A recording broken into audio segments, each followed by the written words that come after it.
જય શ્રી કૃષ્ણ ભાઈઓ અને બહેનો, આજે આપણે સાંભળીશું અધ્યાય 4 મલમાસની વ્યથા, જેમાં મલમાસ રડતા રડતા ભગવાન વિષ્ણુના ચરણોમાં મૂર્છિત થઈ જાય છે.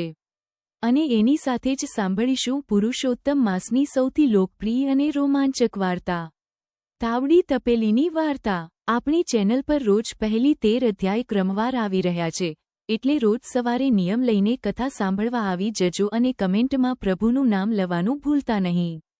ચાલો પ્રેમથી બોલો પુરુષોત્તમ ભગવાનની જય. ચતુર્થ અધ્યાયમાં વર્ણવાયેલ આ પ્રસંગ મલમાસના દુઃખદ જીવનને સ્પર્શે છે. સુતજી મુનિઓને કહે છે, હે મહર્ષિઓ, જ્યારે અધિક માસ અત્યંત દુઃખી થઈને ભગવાન વિષ્ણુની પાસે પહોંચ્યો, ત્યારે પ્રભુએ તેને કહ્યું, મારા ધામમાં કોઈ પણ રડતું નથી. જે અહીં આવે છે તેના દરેક દુઃખો અંત પામે છે, પરંતુ મલમાસ તો વર્ષોથી અપમાન અને અવગણનાથી ઘાયલ હતો. તે ભગવાનના ચરણોમાં પડી ગુહાર કરવા લાગ્યો, હે કરુણાસમુદ્ર, અજ્ઞાનના કારણે હું માર્ગ ભટકી ગયો છું. દુનિયાએ મને અપમાનિત કર્યો છે, મારો ઉપહાસ કર્યો છે. હું તો જાણે અનાથ બની ગયો છું. ભાઈઓએ મલમાસ નામ આપી મને હળવવામાં મૂક્યો છે. જીવન અસહ્ય થઈ ગયું છે. મારી કોઈ અધિષ્ઠાતા દેવતા પણ નથી. આ 30 દિવસ દરમિયાન સૂર્યનું સંક્રમણ થતું નથી, એટલે લોકો મને અશુભ કહી દૂર ધકેલી દે છે. પ્રભુ, હવે તમે જ મારું રક્ષણ કરશો. એટલું કહી અધિક માસ ક્રંદન કરતા રહ્યા. ભગવાન વિષ્ણુએ કૃપા દેખાડી જણાવ્યું, વાતો કરતી વખતે ધીરજ રાખવી જોઈએ. રડવાથી સમસ્યાઓ હલ થતી નથી. જે મારા દ્વારે આવે છે તે ક્યારેય નિરાશ પરત નથી જતો. મારા ધામમાં દુઃખ, શોક અને મૃત્યુનું કોઈ સ્થાન નથી. હું તને આ પીડામાંથી મુક્ત કરીશ. તારે જે કહેવું હોય શાંત મનથી કહેજે. પ્રભુના આ સ્નેહભર્યા શબ્દો સાંભળીને મલમાસના હૃદયમાં શાંતિ છવાઈ ગઈ. હાથ જોડીને તે વિનમ્ર અવાજમાં બોલ્યો, હે દયાળુ દેવ, મારું હૃદય જે દુઃખોથી ભરાયું હતું તે બધું આજે તમારી સમક્ષ મૂકી દીધું છે. મલમાસે ભગવાનને વિનંતી કરી, હે કરુણાસાગર, મારી સ્થિતિને લઈને લોકોને ઉપહાસ ન થાય તે માટે મને પણ બીજા મહિનાઓની જેમ કોઈ દિવ્ય સંરક્ષક આપો. મારા પર જે અપમાનનો ભાર છે તે હવે સહનાતો નથી. લોકો મને મલમાસ કહીને ટાળી દે છે, ખરાબ ગણે છે. કૃપા કરીને મને એક યોગ્ય નામ અને સ્થાન આપો, જેથી આ સમયમાં પણ લોકો શુભ કાર્ય કરી શકે. એમ કહ્યા મલમાસ દુઃખથી ગળી પડ્યો અને ભગવાન વિષ્ણુના ચરણોમાં મૂર્છા પામી ગયો. આગળની કથા એ છે કે વિષ્ણુ ભગવાન તેને કેવી રીતે આશ્રય આપે છે અને કઈ રીતે તેનો માન વધે છે, તે બધું આપણે આવતા અધ્યાયમાં સાંભળશું. અત્રે ચોથો અધ્યાય મલમાસની વ્યથા પૂર્ણ થાય છે. બોલો શ્રી પુરુષોત્તમ ભગવાનની જય. શ્રી વિષ્ણુ ભગવાનની જય. હવે શરૂ કરીએ પુરુષોત્તમ માસની પ્રસિદ્ધ કથા, તાવડી તપેલીની વાર્તા. એક નગર હતો. ત્યાં એક બ્રાહ્મણ તથા તેની ધાર્મિક, દયાળુ અને પરોપકારી પત્ની રહેતા. બંનેને 6 સંતાન, 4 દીકરીઓ અને 2 દીકરાઓ. દીકરીઓ તો મોટી થઈને પોતાના ઘર સંસારમાં લાગી ગઈ. હવે ઘરમાં બ્રાહ્મણ, બ્રાહ્મણી અને 2 નાના દીકરા જ રહ્યા. બ્રાહ્મણીનું વય વધી ગયું હતું, શરીરે તાકાત ઓછી હતી, ઘરકામમાં પણ મુશ્કેલી થતી. દીકરા નાના હોવાથી વહુ લાવવામાં પણ શક્ય ન હતું. પુરુષોત્તમ માસ શરૂ થવાનું એક જ દિવસ બાકી હતો. તે સમયે બ્રાહ્મણી ચિંતા કરતી કહેવા લાગી, હાય રે દયાળુ દેવ, કાલથી આ પવિત્ર માસ શરૂ થાય છે અને ઘરે તો રાંધણ વાંધણ કરવા માટે મારી શક્તિ જ નથી. કામકાજમાં જ દિવસ પસાર થઈ જાય છે. હું ભક્તિ કથા પૂજામાં મન મૂકી શકતી નથી. જો મારા માથે આ ચૂલ્લો ન હોત તો હું આખો દિવસ તમારા ચરણોમાં લીન થઈ શકત. બ્રાહ્મણીની આ અંતરની વેદના ભગવાન સુધી પહોંચી. એ જ રાત્રે ભગવાને તેને સ્વપ્નમાં દર્શન આપી કહ્યું, ચિંતા ન કર માં, કાલથી તને રાંધણનું કોઈ કષ્ટ નહીં રહે.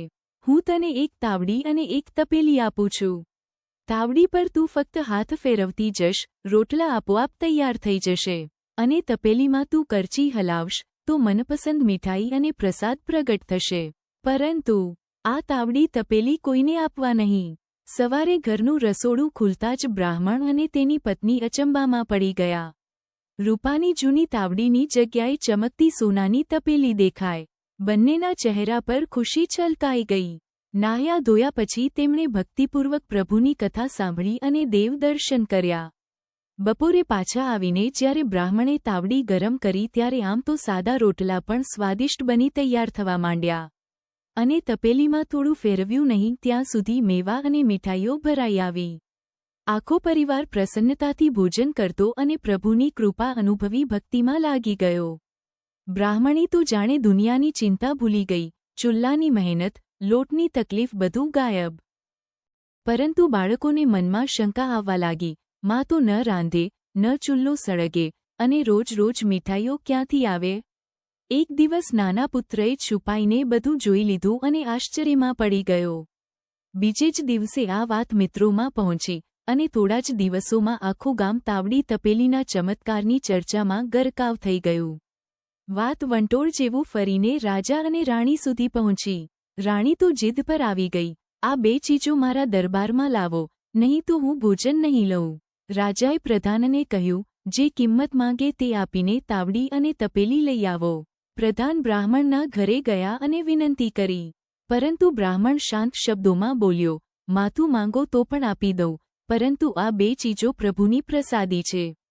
એ તો ક્યાંને આપી ન શકાય. પ્રધાને પરિસ્થિતિ રાજાને કહી. રાજા ગુસ્સાથી ભભૂકી ઉઠ્યો. તરત સેનાપતિને આદેશ આપ્યો, બળથી પણ લાવવું પડે તો લાવો.